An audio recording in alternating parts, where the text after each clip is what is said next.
Bonjour à tous. Vous êtes au lycée et vous passez le bac de français l'an prochain? Petite astuce de pro.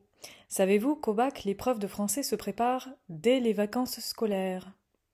Si vous ne savez pas comment vous y prendre ou si vous êtes fatigué avant d'avoir commencé, cette vidéo a pour but de vous aider à préparer votre rentrée en français pour que tout se passe comme sur des roulettes le moment venu.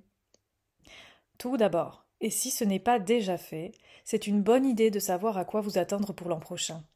Si tu ne connais pas encore le programme de français en première générale ou technologique, je t'encourage à regarder la vidéo que j'ai faite pour toi, dans laquelle je résume tout point par point. Mais, pour dire l'essentiel, ton année en français s'organise autour de 4 livres de genres littéraires différents, associés à ce qu'on appelle un parcours thématique. Par exemple, pour le roman et le récit du Moyen Âge à nos jours, l'une des œuvres possibles est l'ouvrage Mémoires de deux jeunes mariés par Honoré de Balzac, associé au parcours thématique Raison et sentiment, en 2026.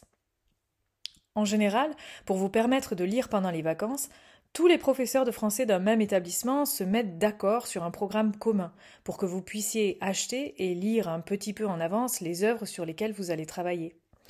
Et donc, si tu regardes cette vidéo, je te félicite, tu es déjà sur la voie de la réussite car tu as compris le maître mot de la classe de première, anticiper. Pourquoi? Voici la raison. Depuis quelques années, les épreuves de français sont sur programme. Ça veut dire que pour la dissertation, vous savez d'avance sur quoi vous allez tomber, petit chanceux. D'ici la fin de ton année prochaine, il te faudra être capable de faire soit un commentaire, soit une écriture d'invention, soit une dissertation en 4 heures. Et la dissertation, eh bien c'est sur programme. Une dissertation, c'est quoi? C'est une réponse rédigée en 3 parties à un sujet qui prend la forme d'une citation, avec laquelle il faut entrer en discussion en utilisant des arguments solides et des exemples. C'est quoi des exemples? Des résumés analysés des œuvres accompagnés de citations.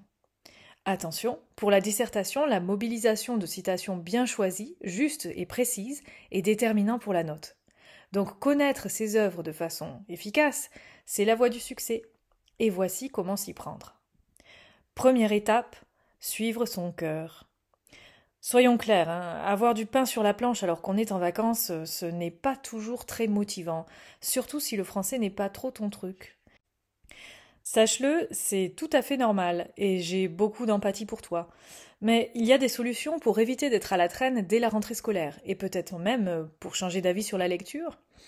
J'en parlerai dans une autre vidéo que je t'encouragerai à regarder. En tous les cas, je te recommande de commencer par l'œuvre et le parcours thématique qui te font le plus envie dans la liste donnée par ton professeur. Que ce soit pour sa couverture, pour le petit nombre de pages ou pour l'auteur que tu connais déjà, faire ce choix, c'est le meilleur moyen de se motiver. Deuxième étape, analyser le parcours. Comme les œuvres que tu as à lire sont reliées à ce fameux parcours thématique, eh bien c'est par là qu'il faut commencer. Prends une feuille de papier et écris en gros les termes du parcours, puis efforce-toi de définir à fond tous les mots, même les plus insignifiants. À la fin de ce travail, essaye de formuler une ou plusieurs questions qui te semblent en rapport avec ce thème. N'oublie pas, à chaque œuvre au programme correspond un parcours thématique bien précis. Cela signifie que tu as 4 œuvres à travailler, donc 4 parcours thématiques différents. Donc attention à ne pas te mélanger les pinceaux au moment de travailler sur un ouvrage. Un livre égale un parcours. Troisième étape, commencer par la fin. Oui, je sais, ce n'est pas très politiquement correct, mais la fin justifie les moyens. Pour travailler efficacement une nouvelle œuvre au programme, et en particulier un classique de la langue française, une bonne manière de procéder est de commencer par des résumés pour cerner les principaux enjeux du texte, le contexte d'écriture, les problématiques associées. Attention, tous les résumés ne se valent pas.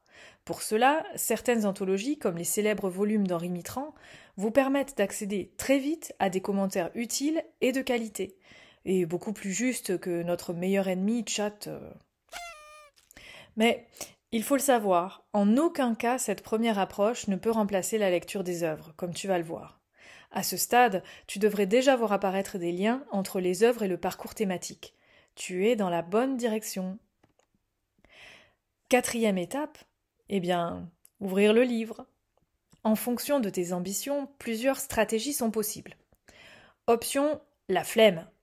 Ouvre la première page, commence à lire et cherche à profiter à fond de ce que tu découvres. Entre dedans sans trop d'attente et puis vois si ça t'intéresse. Option le minimum. Commence par l'option flemme, mais rajoute un petit travail de repérage. Surligne ce qui te semble en rapport avec le parcours et que tu te sens capable de retenir par cœur, comme une phrase assez courte ou des expressions frappantes. Option, c'est du sérieux. Au crayon, repère les passages plus longs qui pourraient te servir d'exemple. Et si l'inspiration te vient, écris quelques notes dans les marges. Dans tous les cas, corne les pages qui te semblent importantes, ou éventuellement celles qui te posent problème, pour pouvoir plus facilement poser des questions à ton professeur à la rentrée. Il y en a beaucoup? Pas de panique, les cours seront là pour t'aider.